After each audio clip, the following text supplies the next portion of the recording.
तो आज प्रधानमंत्री जी आ रहे हैं, हम प्रधानमंत्री जी से आग्रह करेंगे कि हे प्रधानमंत्री जी, आज कम से कम सत्य की धरती पर झूठ की खेती मत करिए। बिहार में विशेष राज, बिहार की परिबंध फैक्ट्री रोजगार के लिए, क्योंकि सबसे ज्यादा डिमांड है बिहार में रोजगार, सबसे बड़ा डिमांड है रोजगार। हम आग्रह करते हैं कि आज आप घोषणा करके जाएं।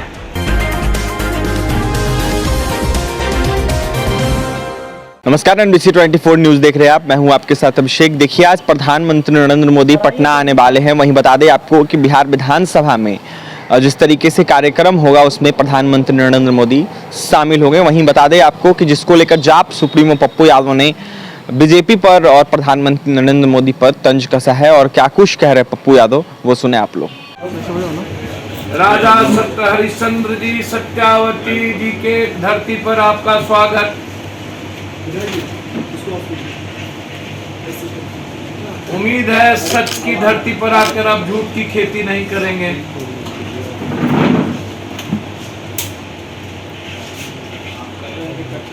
और चुनाव में और चुनाव के पहले जो आपने वादे किए थे बिहार को लेकर, उसमें विशेष राज नंबर 1, विशेष पैकेज नंबर 2, बिहार में राष्ट्रीय बहुकौशल विश्वविद्यालय खोलने की घोषणा आपके पहले बजट में किया था, ठंडे बस्ते में डाल दिया गया। वह कहां लापता है, कब बनेगा? जमालपुर में 1927 से स्थापित रेलवे अभियंत्रण कॉलेज को विश्वविद्यालय का दर्जा आपके पहले मंत्रिमंडल में हुई थी, वो कब बनेगा?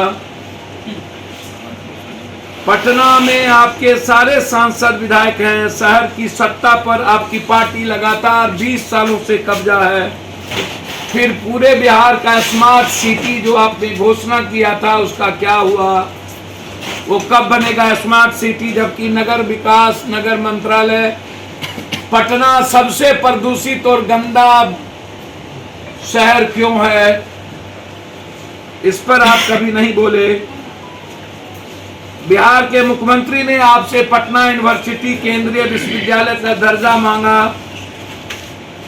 आप झांसा देकर उस वक्त निकल गए। विश्वविद्यालय को क्या केंद्रीय विश्वविद्यालय का दर्जा आप देंगे? हम ही की उद्घाटन हम ही करेंगे, तो क्या दरभंगा में बनेगी या नहीं? 1.25 लाख करोड़ के आर्थिक पैकेज बस सुनोई जुमला था आरा का कि वो मिलेगा। बिहार में कई एयरपोर्ट की घोषणा हुई थी, जबकि उत्तर प्रदेश में कई एयरपोर्ट बन गए। तो क्या हुआ? भागलपुर का, पूर्णिया का, रक्सौल का, सहरसा का जो एयरपोर्ट हमारे यहाँ बननी थी, जिसमें सबसे महत्वपूर्ण नंबर 1 दरभंगा के बाद पूर्णिया और भागलपुर और फिर रक्सौल। तो क्या बिहार के एयरपोर्ट के बारे में कुछ आपकी ओपिनियन है? आपने कहा था कि हम किसी भी कीमत पर आर्थिक पैकेज बंद पड़े फैक्ट्री के लिए देंगे। तो क्या चीनी मिल के लिए आपने जो वादा घोषणा किया था मोतिहारी में, बगहा में, हम दोबारा मोतिहारी के धरती पर पैर नहीं रखेंगे, चीनी मिल नहीं खुलेगी, तो क्या हुआ मोतिहारी का चीनी मिल?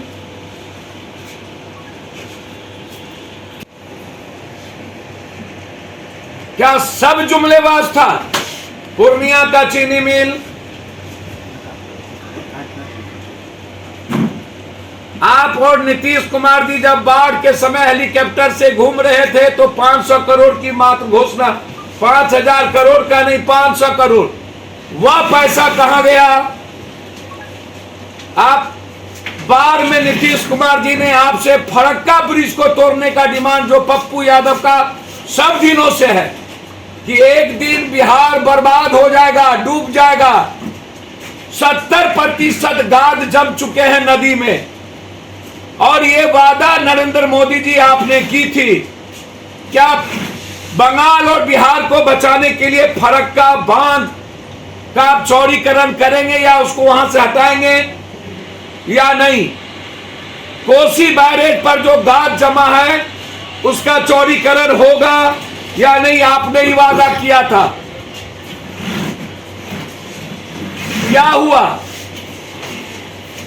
सबसे पहले आपने कहा था कि जब हम आएंगे तो बिहार से पलायन नहीं होगा। आपके आने के बाद 3 गुना पलायन बिहार से मजदूरों की। उसका क्या हुआ? हमारी जीडीपी के पैसा आप नहीं देते हो।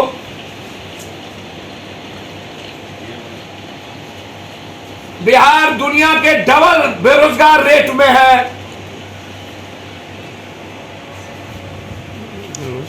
तो आज प्रधानमंत्री जी आ रहे हैं, हम प्रधानमंत्री जी से आग्रह करेंगे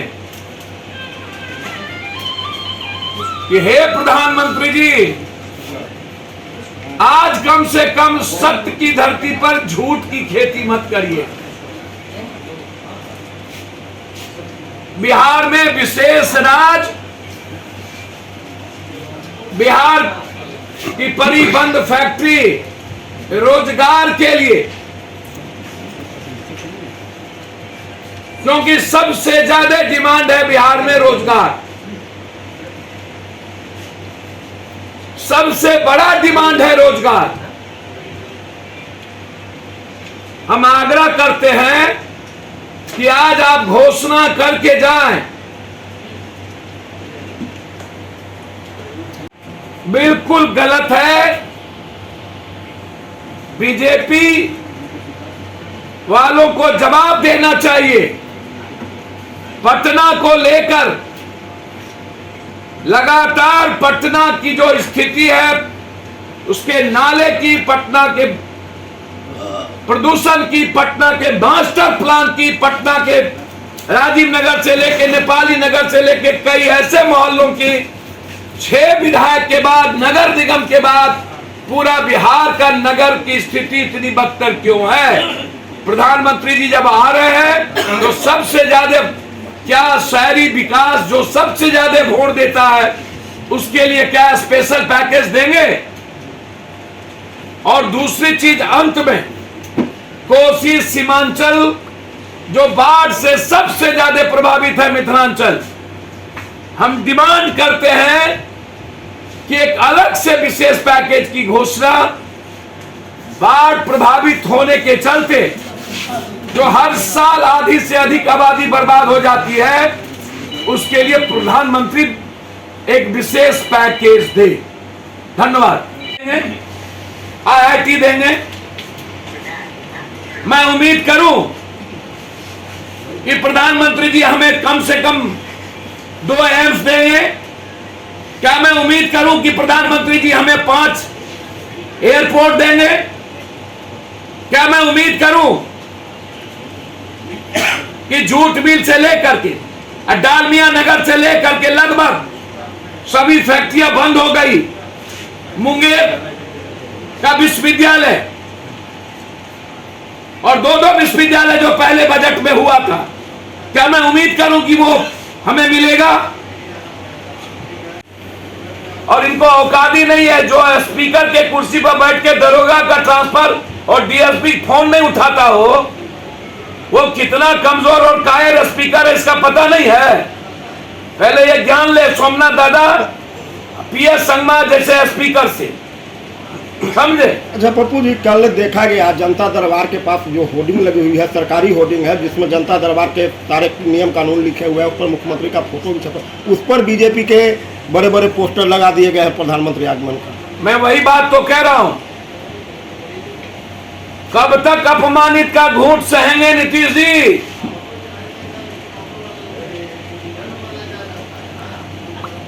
कब तक? बिहार का सौतेलेपन और बिहार के सारे 14 करोड़ लोगों के साथ सबसे ज्यादा धोखा और झूठ बीजेपी ने बोला है। और उसमें आरा में 1.25 लाख करोड़ रुपया से लेकर के आज तक पहले बजट की घोषणा बिहार को नहीं मिली। पूरे शहर का सौंदर्यीकरण किया जा रहा है सर, दुल्हन की तरह सजा दिया गया है। कौन सा? राजधानी पटना की जिस सड़क मार्ग से भैया जाएंगे, जो पैसा खर्चा यहाँ किए ना, वो नेपाली नगर, राजीव नगर और पटना के नाले पर कर लेते ना। प्रधानमंत्री जी नेपाली नगर में जाकर के देख लें कि किस कदर बेटियों को मारा गया। तो आपने सुना, पप्पू यादव ने साफ साफ तंज कसा है प्रधानमंत्री नरेंद्र मोदी के आगमन को लेकर और कहा है कि जिस तरीके से प्रधानमंत्री नरेंद्र मोदी ने ये वादा किया था चुनाव से पहले कि बिहार को विशेष पैकेज मिलेगा, तमाम चीज़ बिहार में दिया जाएगा, लेकिन कहीं ना कहीं कुछ भी अभी तक नहीं मिला है। और तमाम जगहों पर देखा जाए तो चीनी मिल हो या फिर बेरोजगार युवा हो या फिर तमाम चीज़ें हों, उस पर ध्यान नहीं दे रहे हैं सरकार। इसकी मांग हम कर रहे हैं प्रधानमंत्री से और इस पर ध्यान दे, उसके बाद कुछ भी प्रधानमंत्री नरेंद्र मोदी करें। क्या कुछ करते पप्पू यादव आपने सुना है। और भी तमाम खबरों के लिए बने रहे हमारे साथ, हमारे चैनल को सब्सक्राइब करें, पेज को लाइक करें। बहुत बहुत धन्यवाद।